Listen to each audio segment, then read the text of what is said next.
Welcome to the RTS Primer tutorial. This video is intended for players who have never played an RTS before or need a refresher on the basic controls. Please note that any hotkeys mentioned will be referenced by their default binding, but you can always change them in the options if desired.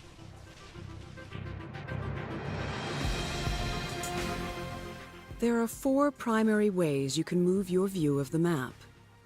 First, you can scroll the map in the desired location by moving your mouse cursor to the edge of the screen. Second, you can hold down the middle mouse button and move the mouse in the desired direction. The farther you move the mouse, the faster the camera will move. Third, you can use the arrow keys. Finally, you can click on the mini-map in the lower right corner. You can rotate the camera by pressing the Control key, holding down the middle mouse button and moving the mouse, or by pressing the Insert Delete keys. You can zoom the camera in and out by using the mouse wheel or by pressing the Page Up, Page Down keys. Holding Control and clicking the middle mouse button or pressing the Home key will always reset the camera to the default rotation and zoom positions.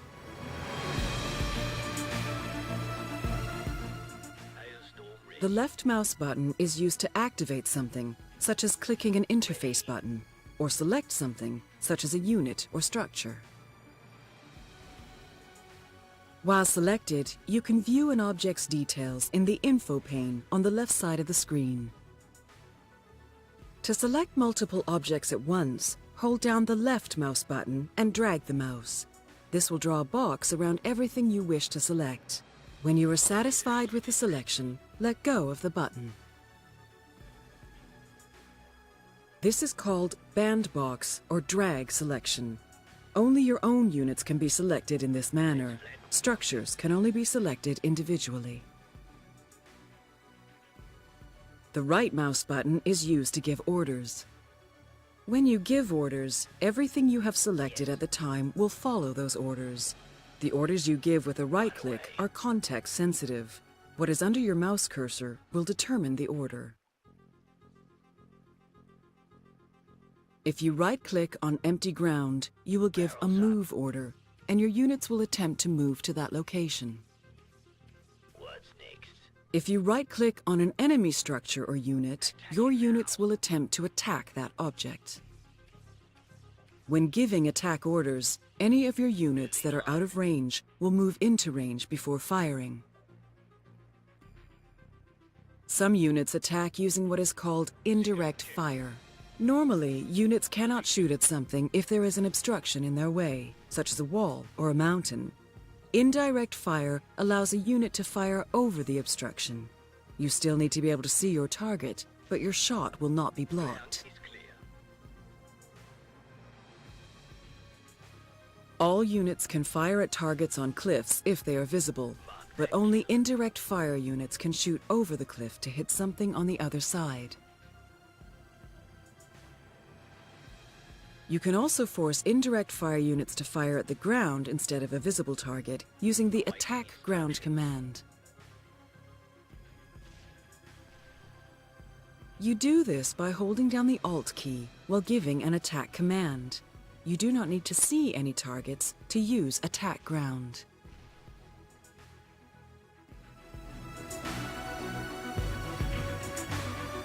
Sometimes you will want to keep multiple units together in a group to make locating, selecting, and ordering them easier. You can do this by creating control groups. First, select the units you wish to add to the control group. Next, hold down the Control button and press a number key from 1 to 0, and you will see the interface button for that number light up on the bottom of your screen. Now that the control group is created, you can instantly reselect it at any time by pressing the number key again without the Control key, or clicking the number button on the screen. If you quickly press the number key twice or double-click the number button, it will both select the group and center the camera on it.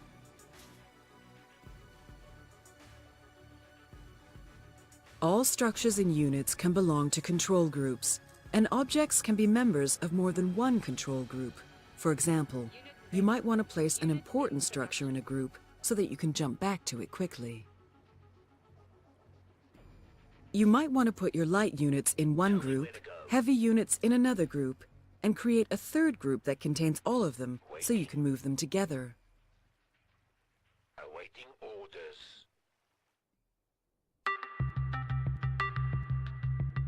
Your three primary tasks when playing Grey Goo are gathering resources, using those resources to build units and structures, unit ready, and using those units and structures to defeat your enemies. The resource you will gather is Catalyst. Catalyst is shown on the map as a field, usually with a gas vent in one section of it. While each faction harvests Catalyst in a different way, all three factions convert the Catalyst into a usable resource that you spend to build units. Once you have your resources, you need to build your units and structures. Each faction does this a little differently, and each unit or structure has certain requirements to build it. Beginning construction. You need enough resources, and you may need another structure on the map before you place the one you want. This is called a prerequisite, or your build order. You can learn more about how your favorite faction collects resources and builds its units and structures by reading those portions of the in-game encyclopedia. You can also learn by playing the campaign missions. In general, you win a game of Grey Goo by destroying the enemy player's victory-relevant structures. For the beta and human factions, the list of victory-relevant structures includes the HQ, refinery, any size factory, and beta hangars. For the Goo, their only victory-relevant object is Mother Goo. If a player has none of these objects on the battlefield, he has been defeated. Units and the remaining structures do not count towards victory or defeat. That doesn't mean they aren't important, but keep this in mind as you plan your attack and defense. As long as one of these objects remains on the field, you are still in the game. This concludes the RTS Primer tutorial. You can access more information about these concepts and other gameplay details in the encyclopedia.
Servisu du libertas, fot stundu. Indeed elitusa Jenifa awaral. Diltirat stai vara dahast ok up ar shamara astukat. Ilisak surat zata Jenifa fahat. Sanchawa, roker tacos and falaminaza. Standard Rafa ar Astatu. Ivariaka kutri. Ait sakmira tutmiri. Astabahi matira dura. Het vira ondorirat. Safiro esarok. Rotim tulu. Sakurata? Sakurataba? Sakuratusa. Chatralke dasat. Talsko da otos. Traduskal. Ekos Irimidat! Lukidu libanas! En himo!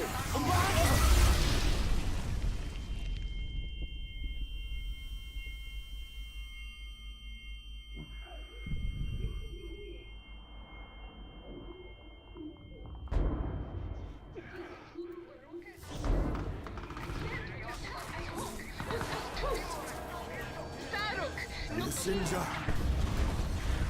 Tatus atane alin. Du kapani da eine suritu. Du lo pira karimadat. Hiri Saruk in Finland Marka Ja visu sinja du aramalin. Pasuki mirak du libanas.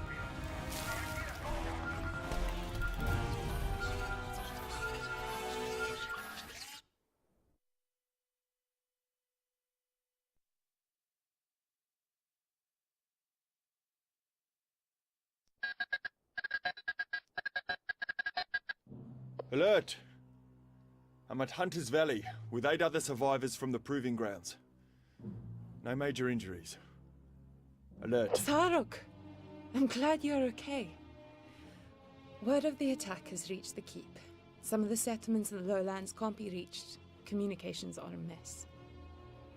Baz Barker is at Magsky and marshalling crews toward your position, but I've yet to get him on the comms. In the meantime, establish a headquarters in Hunter's Valley. Saruk, are we ready for this? Oh, I'm getting a signal from Barker. Stand by.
I have Baz Barker on comms. Sir, I'm sorry. I had to detonate the catalyst at the proving facility. If this is the Silent Ones, it was a necessary sacrifice. You made the right choice. I need your focus on the outer fields. We must ensure nothing else breaches the keyhole. Aran Saruk, I'm afraid the loss of the supply yards at the proving grounds has reduced our skycrane capacity in that area. You're going to have limited resources for a while. We'll make do. Let's get this base operational, then we can scout out what came through the keyhole.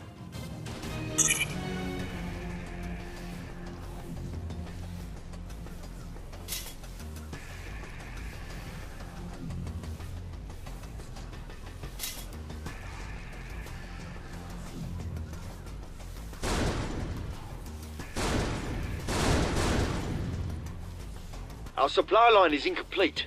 We need to position our extractor in a catalyst field to get our harvesters moving.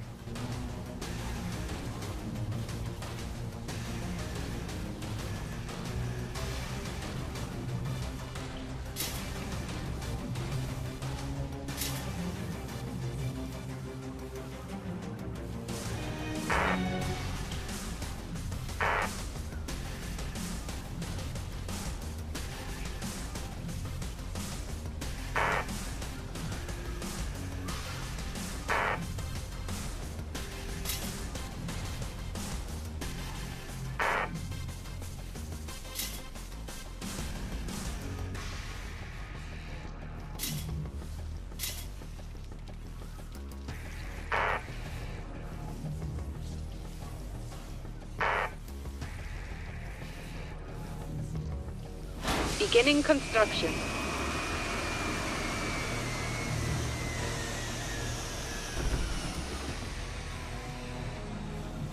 Beginning construction. Refinery complete.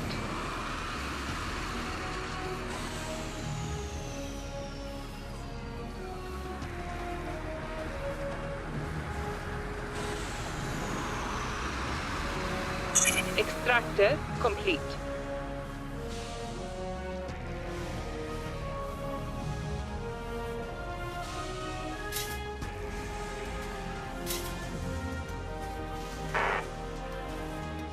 Beginning construction. Beginning construction. Beginning construction.